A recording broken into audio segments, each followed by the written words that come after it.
mas é interessante, eu acho. Aqui, ó. Médico do astral atendeu a minha mãe. Vamos ver. É uma moça que nos conta.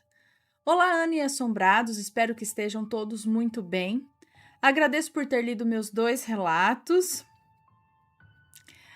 Me chamo Fulana e o relato que vou contar aconteceu com a minha mãe em 2002, quando ela se internou para fazer uma cirurgia na bexiga e que, devido ao medo, ela vinha adiando. Durante um tempo, ela fez vários tratamentos espirituais e sempre foi avisada que tudo daria certo e ela não precisava ter medo. Com toda essa proteção espiritual, minha mãe colocou tudo nas mãos de Deus e marcou a cirurgia. Após realizar todos os procedimentos necessários, a cirurgia foi marcada e ocorreu tudo bem. Na manhã seguinte, assim que acordou, o médico entrou no quarto, cumprimentou a minha mãe, perguntou como ela estava se sentindo, ao que ela respondeu: "Muito bem, doutor." Ele disse que daria uma olhada e constatou que a cirurgia foi um sucesso e que ela não precisava da sonda. Ele atirou, jogou no lixo, se aproximou da minha mãe e disse: "Tenha uma boa recuperação, pois correu tudo bem." Ele se dirigiu até a porta e saiu. Nesse mesmo instante, uma médica entrou, foi na direção da minha mãe e perguntou como ela estava se sentindo. "Eu estou muito bem, doutora, mas o médico já passou", disse minha mãe. A médica franziu o semblante e disse: "Minha senhora, eu estou cuidando do seu caso e nenhum médico tem autorização para realizar o meu serviço." Com certeza, ela pensou que a minha mãe estivesse sob efeito de medicação, pois ela havia sido operada na noite anterior. Mas a minha mãe falou: "Doutora, o médico até tirou a minha sonda e disse que a cirurgia foi um sucesso." Nessa hora, a médica ficou muito indignada. Certificou-se que a minha mãe estava sem a sonda e, ao olhar no lixo, lá estava a sonda.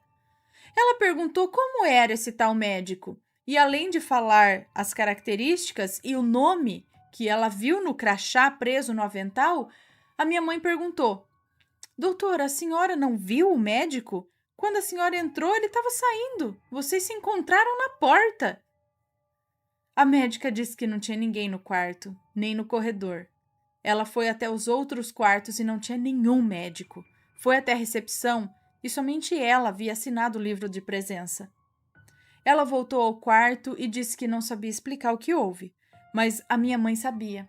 E, em pensamento, ela agradeceu aquele médico, pois antes da cirurgia ela pediu ao Dr. Bezerra de Menezes e à falange médica do astral que auxiliasse os médicos da Terra para que tudo corresse bem. E assim foi. Ela se recuperou muito bem. Obrigado por ler meu relato e deixem o like, galera. Isso aí.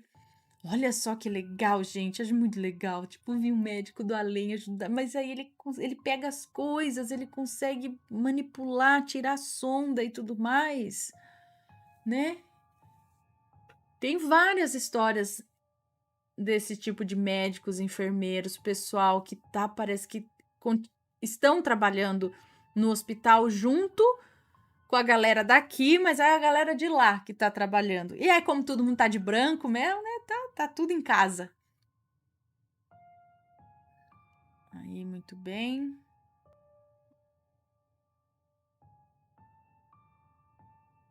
A moça que brincava com o meu filho de madrugada. Eita!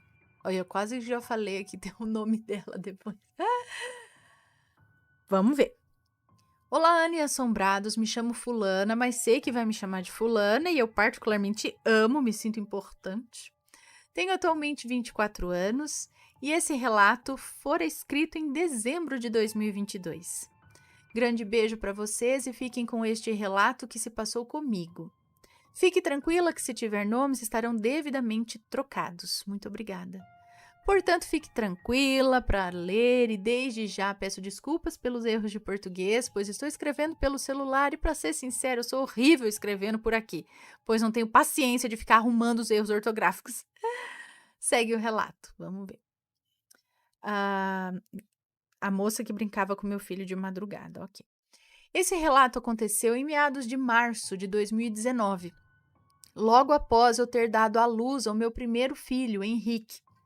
Henrique sempre foi um menino muito tranquilo. Desde que eu saí com ele da maternidade, sempre foi tranquilo. Sempre teve, por muitas vezes, o sono exatamente regrado. De 3 em 3 horas acordava por si só para mamar. E logo depois adormecia. E acordava novamente em 3 horas para mamar de novo. Uma vez eu recebi a visita de seus avós paternos em minha casa. E os mesmos me presentearam com uma babá eletrônica. Eu vou explicar para quem não sabe o que é. Uma babá eletrônica nada mais é do que um aparelho com câmera que é colocado no quarto do bebê para os pais poderem monitorá-lo pelo vídeo, para ver se está tudo bem, se está dormindo, se está chorando, etc. Eu fiquei muito agradecida com o presente porque iria me facilitar demais, já que o Henrique dormia em outro quarto e toda hora eu levantava do meu quarto para ver se estava tudo devidamente no lugar, estava tudo bem, né? As mamães vão me entender. Ah, sim, vamos. Então, com a babá, poderia ver pelo meu quarto mesmo. E se tivesse tudo bem, nem me daria o trabalho de levantar. Bom, para começar, quando eu instalei a babá, eu não me senti muito bem. Ela fazia uns chiados estranhos, como de televisão fora do ar, o que me fez lembrar do filme Poltergeist, nas cenas daquela televisão. Até aí, tudo bem, relevei, pois mesmo com o chiado, fiquei muito grata pelo presente. O Henrique foi crescendo e com uns 4 ou 5 meses aprendeu a dar gargalhadas. E numa certa madrugada, para ser mais exata, 3h30 da manhã, simplesmente escuto o Henrique gargalhando sozinho. Sem coragem, mas tendo que criar coragem, decidi olhar para a babá eletrônica, quando me deparei com uma cena que eu não esqueço até hoje. Uma mulher brincando com meu filho no berço, fazendo cócegas nele e ele se divertindo, achando o máximo tudo aquilo. Ana, não passava nem agulha naquele lugar.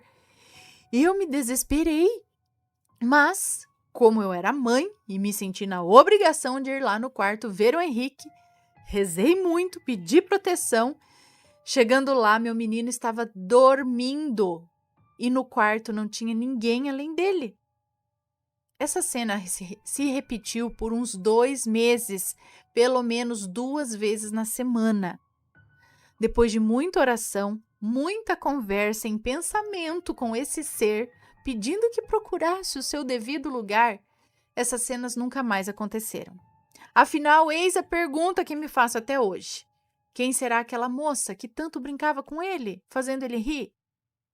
Ana, obrigada por ler. O relato foi curto, mas foi escrito com muito carinho. Tenho outros relatos para te mandar em breve. Um beijo para você, Mateus, filhos e pets. Um beijo para você, muito obrigada. Qual foi o tempo dele estar gargalhando, você sair do quarto, chegar no quarto ao lado e ele já estava dormindo e não tinha nada, tudo bem. É de se esperar que ia chegar lá, não ia ter ninguém, mas ele dormindo já de gargalhar, ele passou para dormir rápido. E isso acontecia sempre, você conseguia ver essa mulher através da babá eletrônica. Da primeira vez eu já tinha colocado ele para dormir na cama comigo. Não deixava mais no outro quarto, mas nem a pau. Aí aconteceu durante 2 meses, 2 vezes na semana. Dessa mulher tá lá. Gente do céu. E dava pra... Será que não dava pra saber assim quem era? Se era algum ancestral, alguma bisavó? Ou será que era só... Porque não tava fazendo mal, eu tava brincando com ele. E ele tava se divertindo, não chorava, né? Dava gargalhada, pelo menos. Então, vai saber, né? Quem é, por quê, mas acabou. Foi embora. Mas, gente, ponha-se na situação de ver ali, se não era só ele gargalhando, olhando pro céu, ela viu a mulher lá. E todas essas vezes você viu a mulher através da babá eletrônica? Misericórdia. Eu nunca tive essa babá com câmera. Confesso que tinha até um pouco de receio justamente dessas coisas acontecerem. Mas acho que uma vez a gente até chegou a colocar, mas não era bem uma babá eletrônica, era uma câmera mesmo, câmera de segurança que você depois você olha no celular. Mas as crianças também não foram dormir no quarto, então. Ai, ai, que tenso, hein?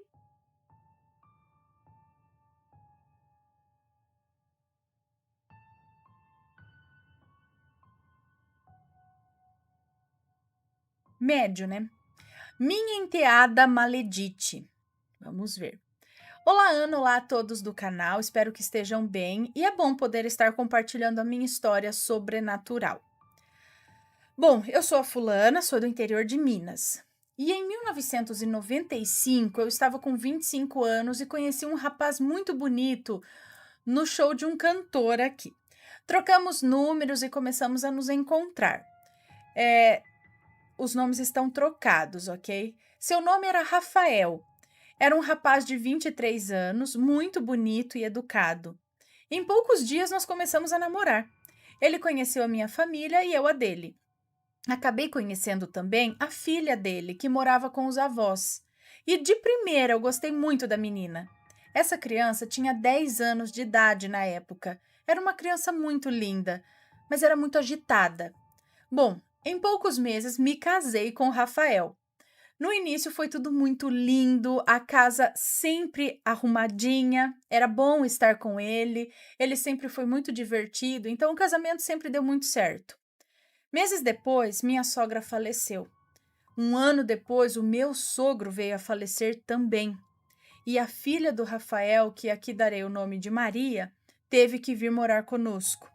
A mãe tinha abandonado a menina com os avós. No início, eu e a Maria nos dávamos super bem.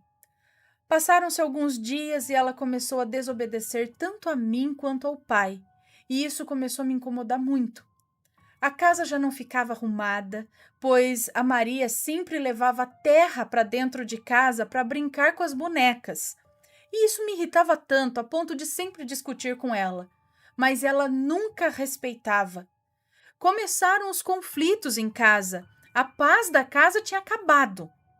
Era só discussão, pois a Maria não gostava de comer, bagunçava a casa, pisava no chão quando eu estava passando pano e eu comecei a odiar a menina, a ponto de dar chineladas mesmo. E ela sempre cuspia em mim, coisa que me deixava muito nervosa. E vivemos um ano e meio dessa maneira. Passado esse tempo, descobri que eu estava grávida. Grande foi minha alegria de poder ter o meu vínculo familiar com o Rafael. O início da minha gravidez foi tranquila. Quando entrei no 6º mês de gestação, houve um conflito muito grande entre a Maria e eu, que já estava com 11 anos. Eu estava voltando de um pré-natal quando cheguei em casa, a Maria tinha passado terra em todas as roupinhas do meu bebê. Naquele momento, para mim, tinha acabado o pouco de amor que eu tinha por ela. Eu fiquei tão estressada a ponto de ter uma hemorragia e quase perdi o bebê. Eu tive que me internar por 4 meses até que a minha bebê nasceu. E quando voltei para casa, voltei decidida a tirar a Maria de casa e pedir que ela fosse morar com algum tio ou alguém da família. Obviamente ela não quis, e o meu inferno começou novamente. Mas agora eu estava com um bebê recém-nascido em casa e obviamente eu não ia tolerar o que a Maria fazia. Ela sempre batia as portas, só falava gritando e isso fazia com que o bebê acordasse chorando muito. Rafael, o pai de Maria, ficava meio dividido entre a filha e eu. Quando meu bebê completou 1 ano de vida, eu decidi reunir a família e fazer uma festinha em comemoração. Maria já estava com quase 12 anos e a cada dia que passava ela ficava mais rebelde ainda. Quando diziam não para ela sempre dizia o nome da mulher, ela sempre dizia desgraça. E de tanto chamar por esse nome, um dia ela apareceu para Maria. Depois dessa festinha do meu bebê, já era tarde, fomos tomar um banho e dormir. Quando eu e Rafael já estávamos na cama para dormir, escutei a TV do quarto da Maria ligada. Então bati na porta e pedi que abaixasse a TV, pois seria impossível dormir com o som da TV alto. E ela me disse: "Vai pedir para desgraça abaixar." E eu fiquei com muita raiva de ouvir isso. E eu disse a ela: Então dorme com a desgraça e tomara que ela apareça para você. E assim aconteceu. Segundo Maria, nessa noite ela teve uma paralisia do sono e viu uma mulher muito magra, com 2 dentes embaixo apenas e cabelos crespos, brancos, olhando para ela e abrindo e fechando a boca enquanto ela estava imóvel. Pela manhã achamos ela meio estranha. Ela não quis ir à escola e ficava calada o dia todo. E ela se urinava a todo momento. Então ela mesma decidiu vir contar o que aconteceu. A praga que eu joguei nela realmente pegou. E desde esse dia em diante, ela nunca mais desrespeitou nem a mim nem ao pai. Hoje ela é uma mulher casada e nos damos muito bem. Esse foi o relato. E praga de madrasta também pega. Obrigada por ler o meu relato. Então, eu não acho que ela tenha sido uma maledite nesse caso. Ela era uma criança que, para começar, foi abandonada pela mãe com os avós. Queira ou não, os avós podem cuidar da melhor maneira possível.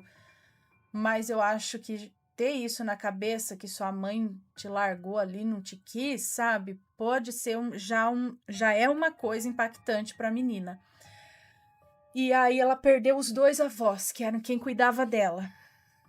Eu acho que ela gritava, batia a porta, trazia terra, era um grito de olhem para mim. Eu quero atenção para mim, que talvez, não que ela não tenha, mas é uma carga talvez que ela carregasse dentro dela, entendeu? É um grito de socorro, às vezes, esse tipo de atitude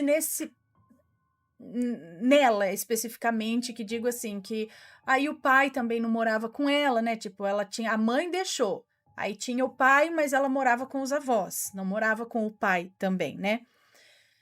Eu não sou psicóloga, se tem alguma psicóloga assistindo, principalmente psicóloga infantil, pode falar melhor do que eu, mas eu vejo uma criança gritando por, não diria talvez atenção, amor, mesmo que ela tenha, mas é que eu falo que talvez tudo isso tenha mexido muito com ela. Ainda mais na hora que chega uma nova criança que é filha da madrasta, né, que é um filho que às vezes ela pode sentir que seja mais querido do que ela, no, né, às vezes uma conversa, ela frequentava psicólogos, essas coisas, talvez fosse interessante. A questão é que passou, espero que hoje, né, você disse que hoje ela já é casada, se dão bem e tá tudo bem, e é isso, né?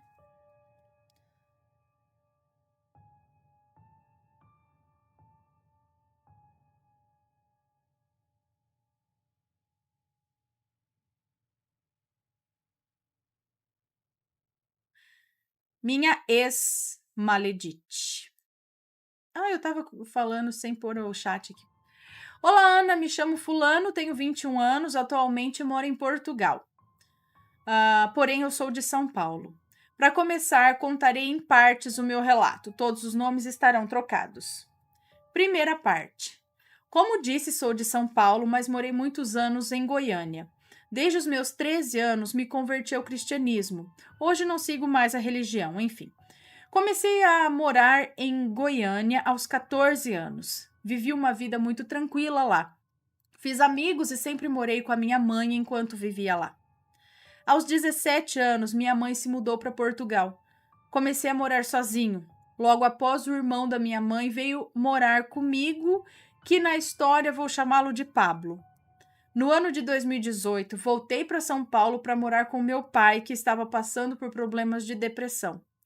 Em 2019, voltei a morar em Goiânia e Pablo voltou a morar comigo e tínhamos uma vida tranquila até então. Segunda parte. Aqui é que começa o real relato. Nesse tempo de readaptação, na minha velha nova cidade, conheci uma mulher, pouco mais velha, 23 anos. Aqui a chamarei de Maria. Maria e eu nos conhecemos no Instagram. Tínhamos muitos amigos em comum e através disso marcamos um dia e ela foi à minha casa. Fiz um almoço para nós, comprei umas bebidas e ficamos conversando e bebendo. Enfim, Rolou um clima e não preciso detalhar o resto. Muito bem, obrigada. Depois disso, continuamos ficando até que começamos a namorar. Meu sonho sempre foi ser pai e sempre disse isso a ela. E ela já tinha 2 filhos que eu cuidava como se fossem meus. Sempre os tratei muito bem. Um dia, conversando com ela, ela me disse que frequentava a Umbanda.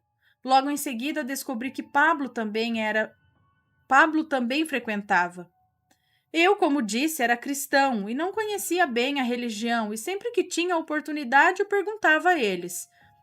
O tempo foi passando e eu sofro muito de ansiedade e depressão. E começamos a brigar muito. Meu trabalho já não estava indo bem, eu tinha minha própria empresa e por mais que ganhasse bem, nunca tinha dinheiro para nada. Mas de alguma forma sempre tinha para ajudar ela e os filhos. Certo dia brigamos feio e eu, por ser muito ansioso e depressivo, tentei acabar com tudo. Graças a Deus não deu certo. Uma semana após esse ocorrido, ela estava na minha casa, eu estava no trabalho e ela me ligou dizendo que estava grávida. Aquele momento foi o momento mais feliz da minha vida. Eu nunca imaginaria que o meu sonho estaria se realizando. Besteira. Foi aí que começou o meu tormento. Terceira parte e última. Ana, sempre respeitei todas as religiões, independente de qual seja.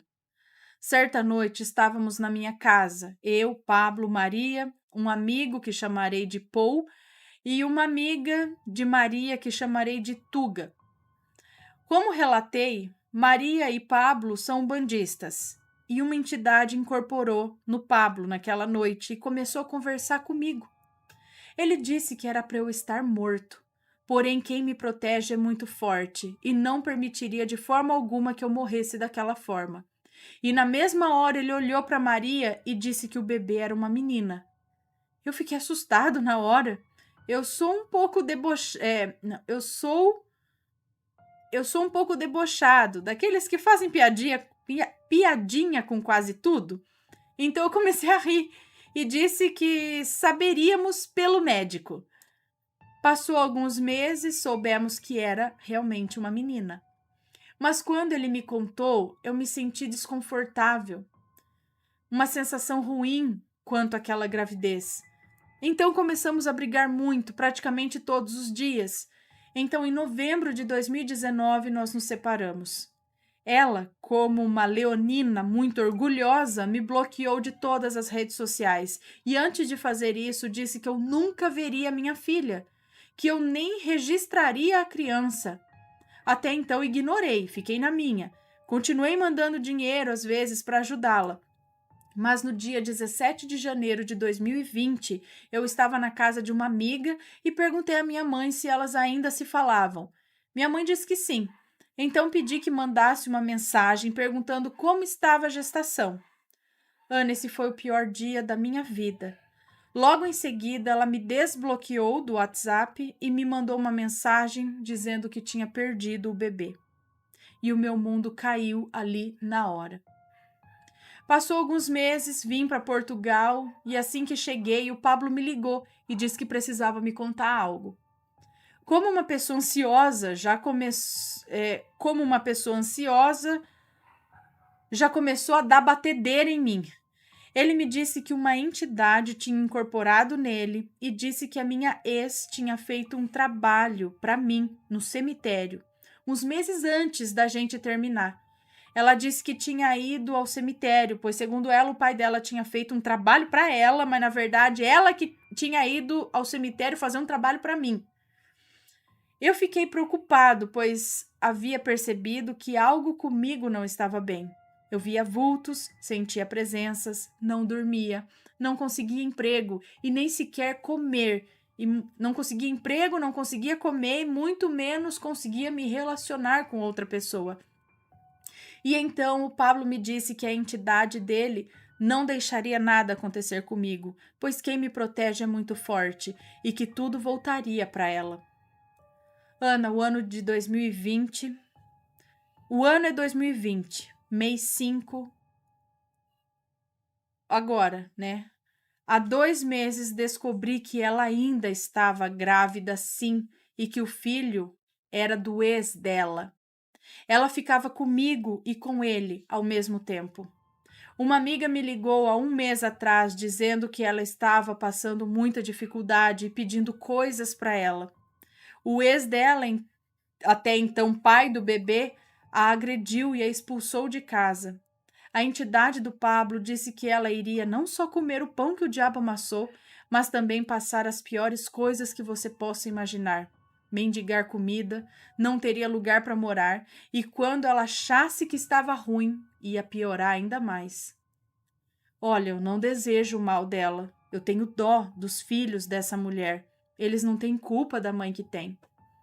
Porém, ela escolheu esse caminho e agora não tem mais volta. Obrigado por ler esse relato, amo muito o canal, espero que gostem e que Deus abençoe muito você e sua família.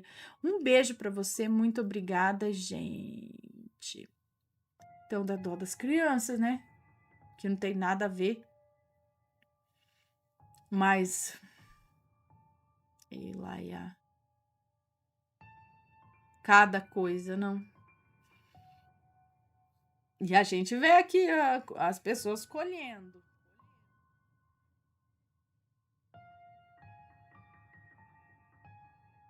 Grito no espelho, é uma moça que nos conta. Olá, Ana. Sou fulana, de novo aqui. Venho trazendo outro relato do seu pinga-fogo. Certa vez fui com ele fazer um atendimento em uma casa. Nessa casa, o cachorro estava muito doente. A dona também. E mais um casal que foi lá para também receber ajuda. Eu tenho uma ligação muito forte com o seu pinga. Quando o ajudo, trabalho doando a minha energia. Como médium, acabo armazenando muita energia. E quando não uso, eu passo muito mal, com dor de cabeça e mal-estar. Eu sempre tenho que doar, de alguma maneira, esse excesso de energia. Olha que interessante. Ana sempre ia ajudá-lo, doando a minha energia. Ou seja, ele puxa a energia de sobra para limpar, curar, tudo mais. Enfim, fazer o que ele precisar fazer. E por essa ligação forte, ele também me usa como seus olhos. Através de mim, ele vê o que está longe dele. Nesse dia, o ambiente estava muito carregado e eu sabia que ia ter que manter a mente firme e em oração. O trabalho começou e lá fui eu. Ana, quando estou doando energia, abro a boca sem parar. A energia sai pela boca e fico o tempo inteiro tendo pequenos espirros. Eu acho que eu tenho doado muita energia uns tempos pra cá também, então, gente. Porque, olha, é uma abrição de boca e uma espirreira que eu vou falar pra você. Será? Nesse dia, eu estava abrindo tanto a boca que tive que sentar, pois estava sentindo dores na barriga de tanto espirrar. Eu sentia muita sede, mas eu não podia sair dali. O trabalho estava acontecendo na garagem da casa. Quando seu pinga terminou uma parte do trabalho, ele disse: entre lá, tome água e vá ao banheiro e só volte quando eu mandar. Entrei sozinha na casa e parecia que estava sendo observada. Peguei o copo, coloquei água, bebi e escutei uns barulhos na cozinha. Olhei por tudo e não vi nada. Coloquei o copo sobre a pia e ele caiu dentro da cuba, mas não quebrou. Porém, eu havia colocado em cima do mármore. Olhei para trás e também não vi nada. Entrei no banheiro e senti algo estranho, mas eu estava precisando... Entrei no banheiro e senti algo estranho, mas eu estava precisando, né? E fui ao banheiro mesmo assim. Fiz xixi correndo e fui lavar as mãos. Quando levantei a cabeça para procurar a toalha, olhei no espelho e, Ana, eu gelei. Fiquei com o corpo até adormecido, paralisei. Só me lembro que eu fechei os olhos e ouvi um grito ensurdecedor de uma mulher. E lá eu fiquei parada. Até que escutei ele me chamando e mandando eu sair de lá. Ao chegar lá fora, ele disse: obrigado, ela já foi embora. Estava se escondendo, precisei enganá-la para encontrá-la. Ela achou que você estava sozinha lá dentro, relaxou e pelos seus olhos eu a encontrei. Olha! Perguntei para as pessoas que estavam lá: Vocês ouviram o que eu ouvi? Ela gritou muito alto.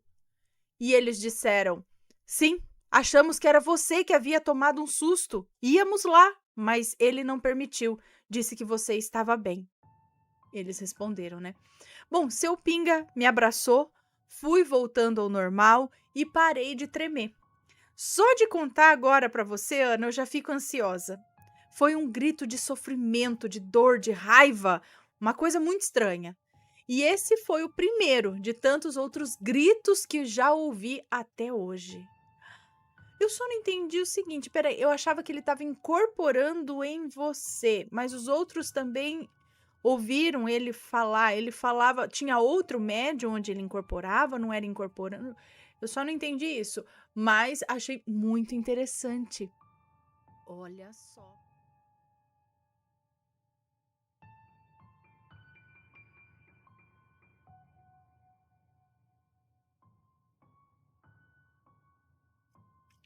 Vamos ver este daqui, também foi pedido, que se chama O Índio.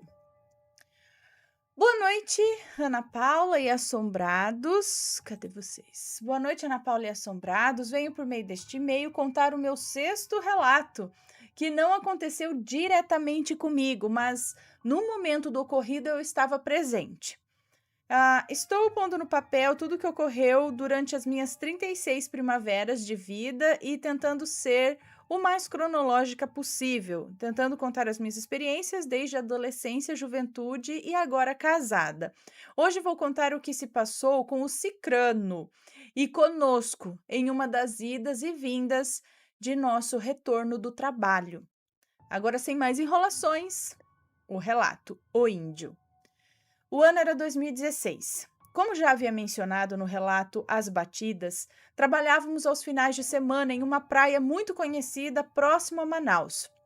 Já havíamos nos mudado para o interior, o que nos favorecia, e muito em nossos negócios, visto que assim que acabava o expediente não precisávamos pegar a estrada rumo a Manaus.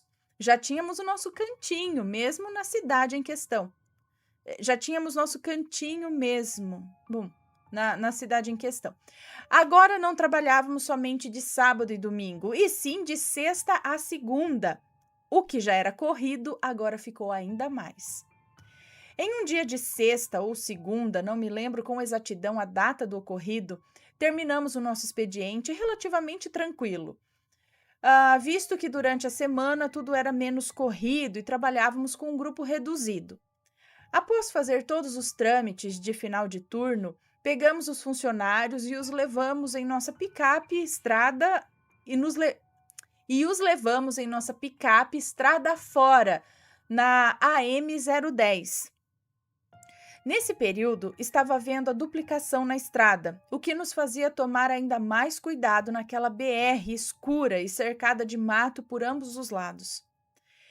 Em um certo percurso, em que acabava a duplicação, o nosso funcionário Cicrano começou a bater na carroceria ferozmente. Eu, intrigada, abri o vidro que separava a cabine da carroceria e perguntei para ele o que estava acontecendo, visto que o meu filho, o fulaninho, estava dormindo no trajeto que levava à vila do funcionário em questão. Ele, em tom de desespero, falou: "Vocês não viram aquele cara na pista? Por que o fulano, no caso meu marido, por que o fulano não parou o carro e atropelou ele?" Eu, desesperada, pedi para o meu marido parar o carro de imediato para o Ciclano contar o que ele viu. O fulano dizia que ele não havia visto nada e perguntou se eu tinha visto alguma coisa. Eu disse que não, pois no momento eu estava olhando para o fulaninho que estava dormindo em meus braços. Encostamos o carro com segurança e o Cicrano relatou. Ele disse assim: "Eu estava em pé aqui na carroceria vendo a pista, quando de repente, na faixa amarela que separa as vias, eu vi um índio, nu, sentado no meio da pista, e percebi que vocês o atingiram em cheio. Vocês não ouviram a pancada?" O fulano e eu dissemos que não ouvimos nada. Meu marido disse que não viu ninguém nesse trajeto. Sendo assim, eu pedi ao fulano que voltasse ao local, pois e se tivéssemos realmente atropelado alguém? Essa pessoa poderia estar precisando e muito de ajuda, e nós não poderíamos ser omissos a esse ponto. Sendo assim, fizemos o retorno e fomos. Fizemos quase que o caminho até a entrada do ramal que dava acesso à nossa casa, e nada de índio ferido. Voltamos a parar o carro no acostamento e perguntamos ao cicrano se, no local do suposto acidente, ele tinha visto algo, e ele negou. Então, o deixamos na vila dele e retornamos para nossa casa. No trajeto de retorno inteiro, eu fiquei olhando para a pista, tentando achar a suposta vítima de atropelamento, e nada encontramos.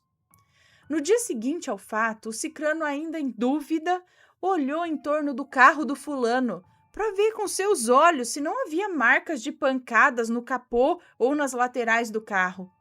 Mas não tinha nada. Estava tudo intacto. Cicrano passou o expediente inteiro ouvindo o rádio à procura de suposta vítima de atropelamento na BR naquela noite. A única vítima fatal daquela região foi um senhor que estava andando de moto e perdeu o controle da moto e acabou não resistindo aos ferimentos. Esse acidente ocorreu a uns 100 quilômetros adiante do local que o cicrano viu o suposto índio. Conclusão. Durante muitos dias eu fiquei muito preocupada com a situação, visto que podíamos ter atropelado alguém. E isso mexeu muito comigo durante esse tempo. Procuramos por supostas vítimas de acidentes, mas nunca apareceram. Como pode uma única pessoa visualizar toda uma situação e as outras duas não? O cicrano viu e ouviu tudo. Por que nós não vimos e nem ouvimos nada? Essas são dúvidas que levaremos com a gente para sempre. Será que o meu marido atropelou alguém de outra dimensão? Um fantasma? O que seria aquilo? Agradeço mais uma vez, Ana, pela paciência em ler o meu relato. Espero que tenha deixado o relato o mais compreensível possível. Escrever relatos vivenciados por outras pessoas é um pouco estranho, porque acabamos por contar sem muitos detalhes, e sempre fica uma dúvida aqui, outra acolá. Assombrados, deixem o seu like, se inscrevam no canal, tornem-se membros e, se possível, dê uma passadinha na loja assombrada. Agora, beijos, beijos e beijos. Fui! Um beijo para você, muito obrigada. E outra coisa, como é que vocês não sentiram uma pancada? Não é questão só de ver e ouvir, é questão de sentir o carro. Porque se atropela qualquer coisa, você vai sentir um pum. Pode ser que você não tenha visto, você não tenha escutado, mas você vai sentir o carro fazer um pum, alguma coisa assim. E pelo jeito ninguém sentiu nada. E ele, que estava, ele viu, ele ouviu a pancada e ele sentiu o carro dar um baque, será? Porque quando se atropela alguma coisa, você sente um baque, né? E também ele tem meio que certeza de que atropelou. Se você vê o ser ali, tá? Tem uma pessoa no meio da estrada. E aí você fala, ai meu Deus, vai atropelar. E o carro passa, assim, através, né? Sumiu. Já teve casos assim. Aí a pessoa falou, ai, tinha alguma coisa ali, mas, tipo, passou direto. Mas ele não, ele afirma, você atropelou. Ele escutou. Aí que estranho. Como? E o que também que um índio vai estar fazendo sentado no meio da estrada pelado? Então, tudo bem, índio anda pelado, mas por que vai estar sentado no meio da estrada, né? Você sabe que na estrada passa carro e aí vai ficar sentado lá. Não tem muito sentido, a não ser que seja realmente um espírito. Mas aí o que fica a dúvida é que o cara que estava na caçamba viu e ouviu e estava crente que tinha acontecido um atropelamento. E quem estava dentro do carro não viu, não ouviu, não sentiu absolutamente nada. E realmente, parece que não tinha nada, né? É difícil você passar por um atropelamento de alguma coisa e não sentir o carro dar um baque, né? Então, estranho mesmo.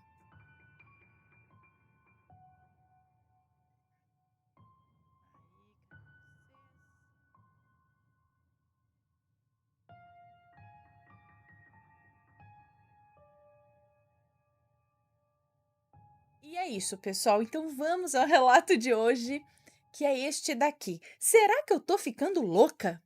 Vamos ver. Oi, Ana, eu sou nova no canal, mas maratonei quase todos os vídeos de inveja, porque eu tô passando por algo neste momento.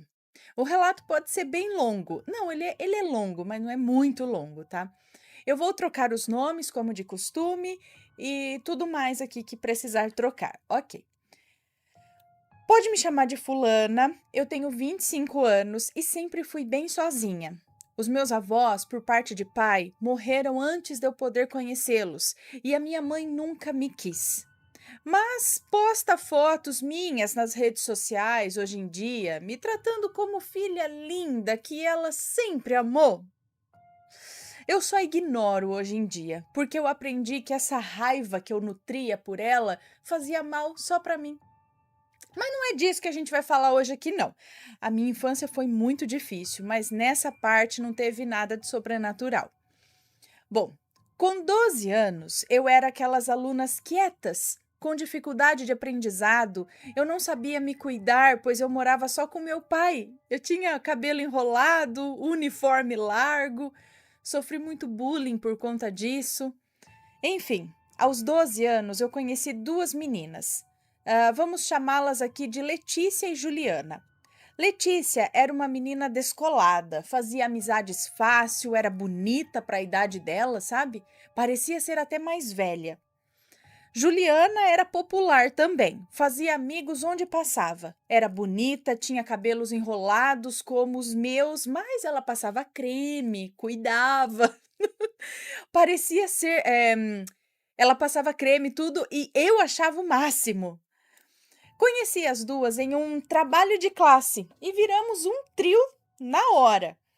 Elas me adotaram, digamos assim. Na verdade, me adotaram por dó, porque eu só parecia um chaveirinho daquelas duas, sabe? No começo, a Letícia e a Juliana não se largavam. As duas tinham acne severa e até hoje eu tenho dificuldade de ter.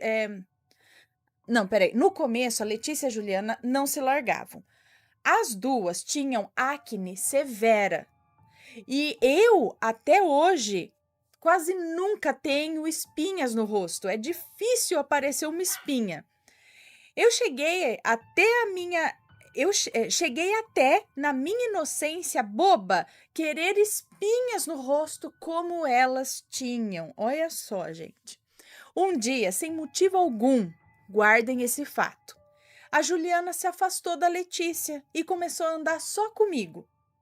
Eu fiquei sem entender nada, fiquei bem confusa mesmo, pois elas dormiam na casa da outra, era um grude.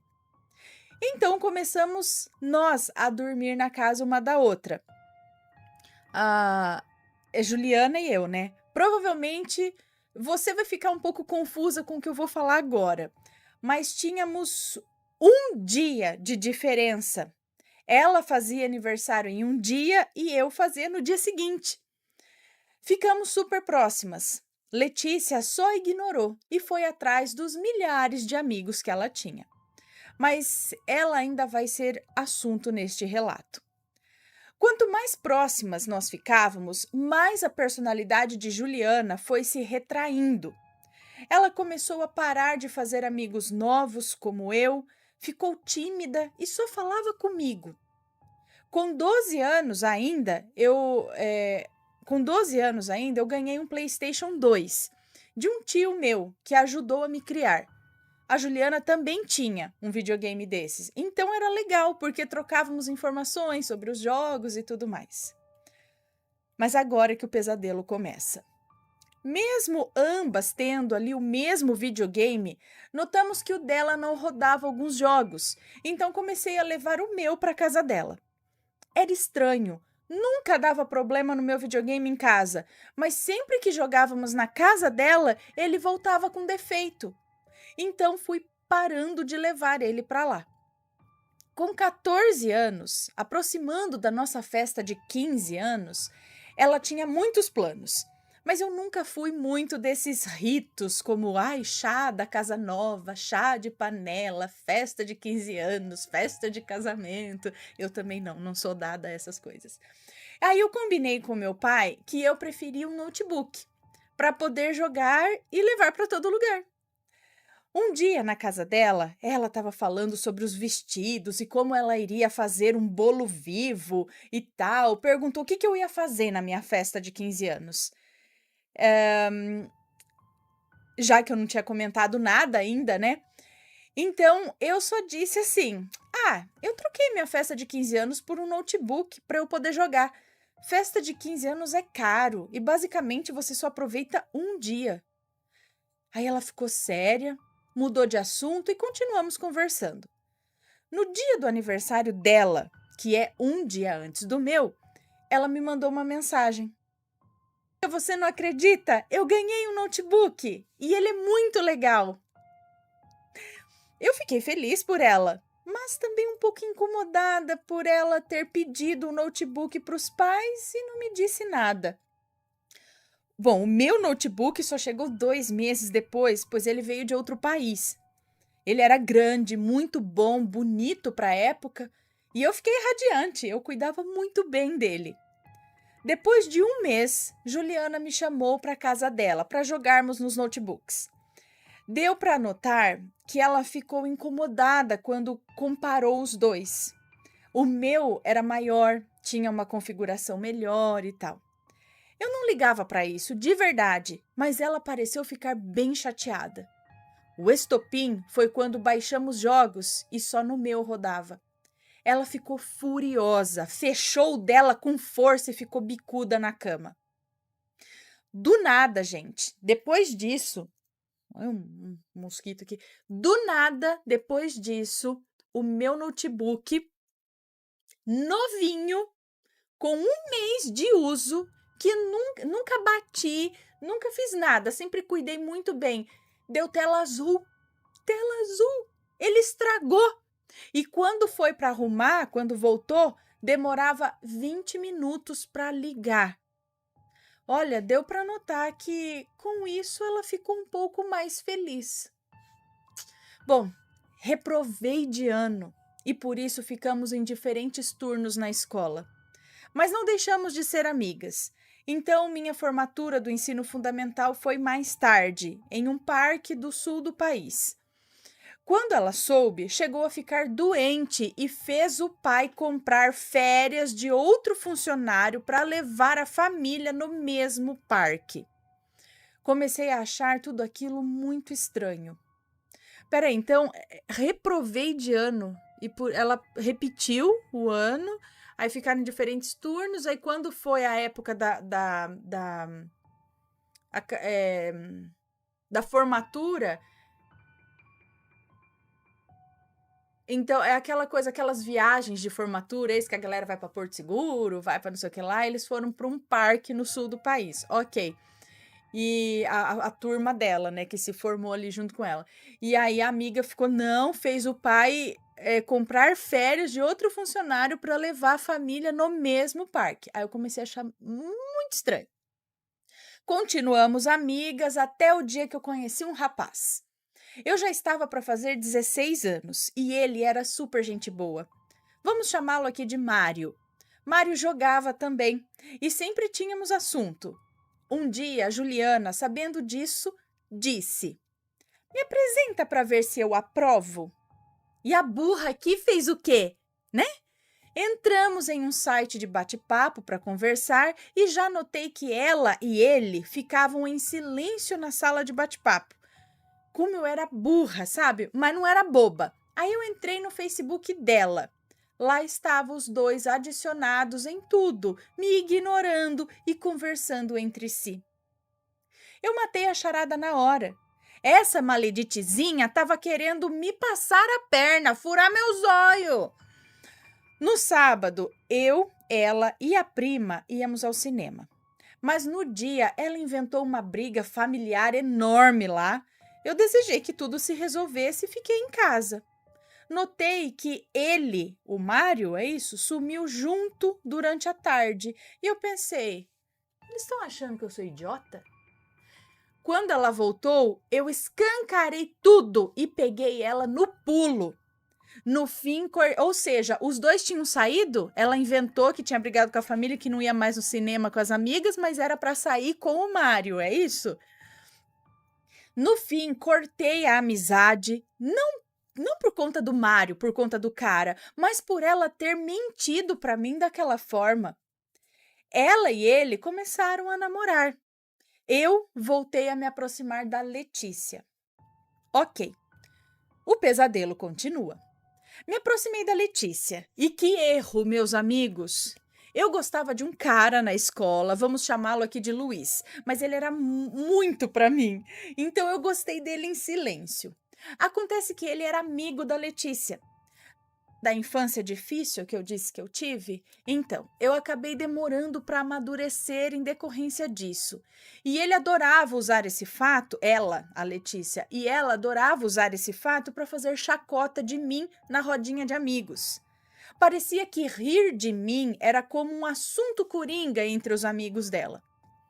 Um dia, ela fez uma festa entre amigos e eu fui chamada.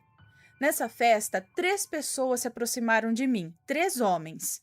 Vamos chamar aqui de Gustavo, José e o Luiz. Sim, o que eu gostava por anos, aquele cara que eu gostei por anos na escola. O Luiz estava namorando, mas viramos melhores amigos na hora. Letícia já começou a espalhar para as pessoas que eu estava roubando os amigos dela. Isso era ridículo, gente. Parecia que ela só me chamou para mostrar que ela tinha amigos e eu não, sabe? Fui amiga dela por mais uns anos, mas o padrão se repetia. Até o dia que me afastei também, mas mantive essas 3 amizades da festinha aí, né? Eu acho que o Gustavo, o José e o Luiz. Vocês devem estar se perguntando, por que eu falei tanto da Letícia? E estou falando dela por causa do meu noivado. O porquê falei tanto da Letícia? E eu estou falando dela por causa do meu noivado, que acaba envolvendo ela também. Bom, com 20 anos, eu me aproximei da Juliana, na verdade, me reaproximei da Juliana. Descobri que o Mário a agredia, a traía e a humilhava. Além de ir para a cama com ela sem consentimento. A menina estava acabada. Fiquei compadecida e resolvi ajudar. Ela não podia pagar uma psicóloga, então, nas minhas sessões, eu falava dos problemas dela e depois eu repassava as soluções. Mas quando contei essa história, a minha psicóloga só conseguia dizer: se afaste dessa menina agora. Ela quer ser você. Ela sempre quis e isso é perigoso. Então, eu me afastei de novo. O Luiz, hoje em dia, é meu noivo. Mas quando assumimos relacionamento, isso incomodou muita gente. A Letícia, principalmente. Estávamos um de frente para o outro na sala quando eu recebi uma mensagem dela, me parabenizando pelo noivado e dizendo: você merece. 2 minutos depois, ela, que namora há 3 anos, disse em uma mensagem para ele: eu te conheço há mais tempo do que ela. Você foi meu amigo há mais tempo. Como se isso importasse algo, sabe? Descobri pela Juliana, já aos 20 anos de idade, que ela se afastou da Letícia quando ela chamou a Juliana para ir na casa dela e só falou mal de mim, sem motivo algum. Juliana disse que não gostava desse tipo de gente que fala mal pelas costas e se afastou dela. Lembra que eu disse que estou passando por inveja agora? Comecei a sentir há 2 semanas um cheiro muito forte de cigarro, assim, no meu nariz, sabe? Que vem do nada, aquele cheiro. E eu não fumo e ninguém aqui em casa fuma. Comecei a sentir também um peso nas costas. Começaram a acontecer coisas muito ruins comigo, como doenças o tempo todo, enquanto eu trabalhava num bom emprego. O meu computador vivia dando problema. Todos os dias ele dava problema e eu fui demitida do meu trabalho. Eu nunca tinha sido demitida na minha vida. Esse chefe, por sinal, vivia elogiando o meu trabalho. Aliás, eu tenho estado com uma aversão absurda também ao meu noivo. Do nada, do nada. Como se ele me enjoasse ou me irritasse, sendo que eu sei que eu não sou assim, sabe? Uma amiga da Umbanda, eu não conheço muito de religião, então perdão se eu ofender alguém. Ela disse que eu estou com um encosto, por ficar com a energia baixa, sabe? A ex do Luiz, a Vilma, tinha muita insegurança por conta do peso dela, da aparência. E depois que nós assumimos o noivado, as amigas dela começaram a ficar dando indiretas o tempo todo nas redes sociais, até que eu me casei. Quer dizer, me casei não, até que eu me cansei. A ex dele havia traído ele e eu fiquei no veneno de ler aquelas coisas. Começaram aqui, ó, dar umas cutucadas indiretas nela, na moça que nos conta o relato, é isso? Tinha muita insegurança e tal. Depois que assumimos o noivado, as amigas dela começaram a ficar dando indiretas para mim o tempo todo nas redes sociais, até que eu me cansei. A ex dele havia traído ele e eu fiquei no veneno de ler aquelas coisas. Respondi que ela não tinha caráter e nem noção, mas agora estou com problemas na alimentação também.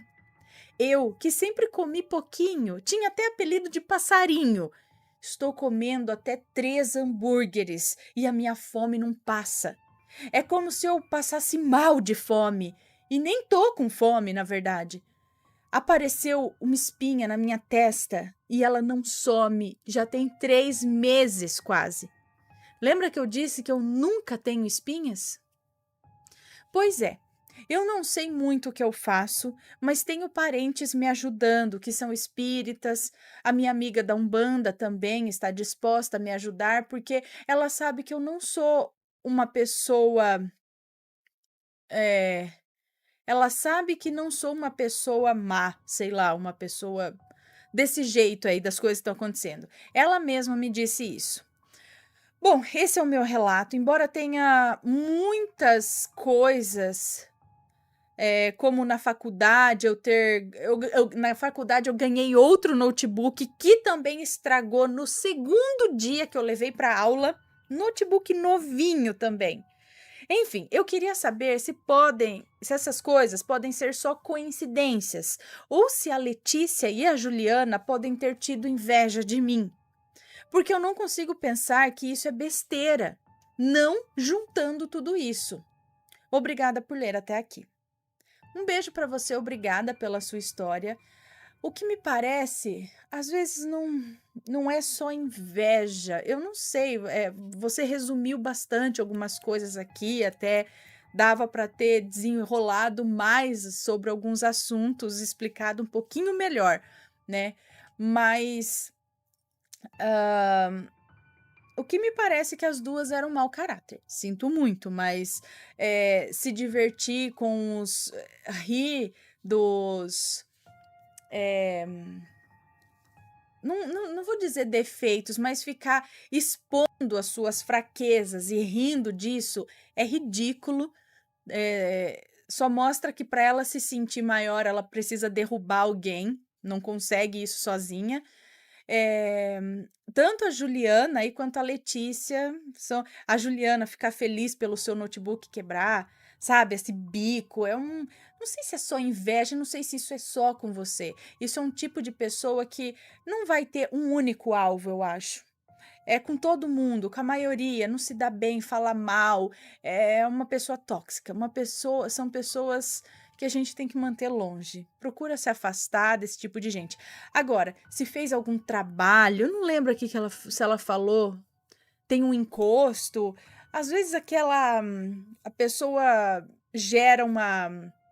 Falei, não gosto da fulana. Porque qualquer coisinha, porque ela fez isso, ou porque ela é assim, ou só pelo fato de repente falar, nossa, ela é feliz todo dia, tenho raiva dela por essa felicidade, sabe?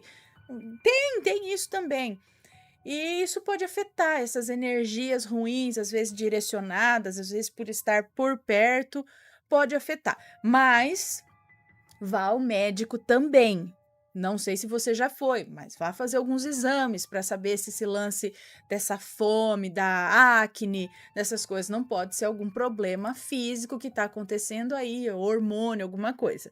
Descartando a parte médica, a parte física, continua aí com a ajuda espiritual e vê se está acontecendo alguma coisa, porque a gente já viu aqui, né, que tem, galera. Quais as chances desse lance aí, que nem o notebook, lá quando ela tinha 15 anos, né? Que tava lá bonitinho, novinho o notebook, 2 meses de uso, depois que o da menina, que ela ficou brava que o dela era pior do que o da moça do relato aqui, notebook da tela azul e ficar, né? Sempre depois, sempre assim. E também elevar, talvez, aí o seu padrão vibratório, não sei, sua energia, sua proteção, para essas coisas não afetarem. E abre o olho, para não dar barda para quem não tá nem aí com você. Sabe da barda, que a gente fala assim, dá lado? Cultivar amizade. Às vezes a gente é bobo, a gente acha que a pessoa tá rindo da gente, mas não é por maldade. Mas isso não é legal. Então, aprendam a ver que a amizade é realmente uma amizade e que a amizade que tá te levando ali só como um cachorrinho ali do lado, nem cachorro, né? Porque cachorro a gente também tem que respeitar. Mas assim, como um chaveirinho, como ela diz ali, e alguém pra eu apoiar, pra eu, sabe? Mas não tô nem aí, na verdade. E fica nessa falaçãozinha mal aqui, mal ali. Então, cuidado. Porque esse tipo de energia, isso aí afeta. E são maledites, maledites. Nem sempre é preciso ir lá e fazer um trabalho para, né, para deixar outra pessoa mal. Só aquele olho ruim, aquele sentimento ruim, às vezes afeta, né? Então a gente tem que, se proteger aí.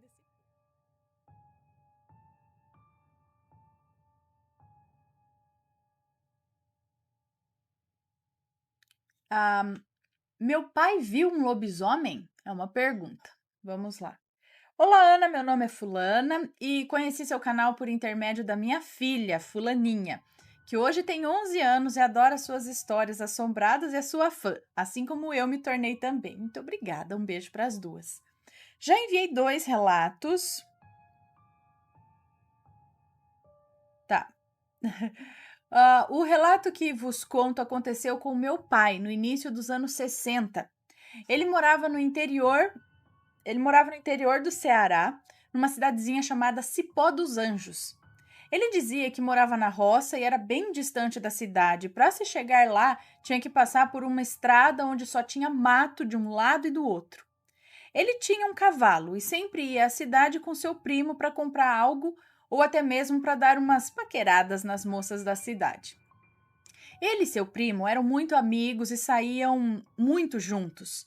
Porém, nessa noite, por algum motivo, seu primo não pôde acompanhá-lo e ele resolveu ir sozinho, pois estava de encontro marcado com uma menina. Sua mãe o aconselhou a não chegar muito tarde, porque a estrada era muito escura e ele viria sozinho. Ele se despediu da minha avó, seguiu seu caminho. Chegando na cidade, foi se encontrar com a moça e a conversa estava tão agradável que, quando ele percebeu, a lua cheia já estava alta no céu. Ele se despediu da moça e seguiu viagem. Segundo meu pai, somente a lua iluminava a estrada, e é mesmo. Mais ou menos na metade do caminho, seu cavalo travou, empacou e não saía dali, mas de jeito nenhum. Começou a relinchar e deu um pinote tão forte que o derrubou no chão e saiu em disparada. Meu pai ficou muito assustado e logo pegou sua peixeira, que sempre andava na cintura, e seguiu seu caminho olhando para todos os lados. Começou então a ouvir uma respiração forte e, ao olhar para o mato alto, viu 2 olhos vermelhos bem rentes ao chão do matagal e achou que fosse uma capivara. De facão na mão, acelerou o passo e percebeu que o bicho o seguia. Ele ficou com mais medo ainda e não pensou 2 vezes, começou a correr. Ao perceber que o bicho também corria, ele correu para o lado contrário da estrada, se embrenhando no mato, e viu, logo à frente, uma cerca de arame farpado. E, correndo mais rápido que pôde, começou a escalar essa cerca, se machucando todo. Porém, o medo era maior. e aumentou ainda mais quando percebeu que o bicho estava quase o alcançando. Graças a Deus, ele conseguiu pular para o outro lado da cerca e ficou petrificado quando viu aquela criatura imensa, peluda, que uivava e tentava pular a cerca, se afastando ao se ferir no arame. Ele disse que rezou 1000 ave-marias e, ao chegar em casa, todo ensanguentado, sua mãe levou um susto danado e disse que estava muito preocupada com ele porque já era tarde e ele não havia chegado. Ele estava recuperando fôlego, contou à sua mãe que tinha visto algo parecido com um lobisomem, e sua mãe logo perguntou se aqueles arranhões tinham sido feitos pelo bicho, e ele disse que não.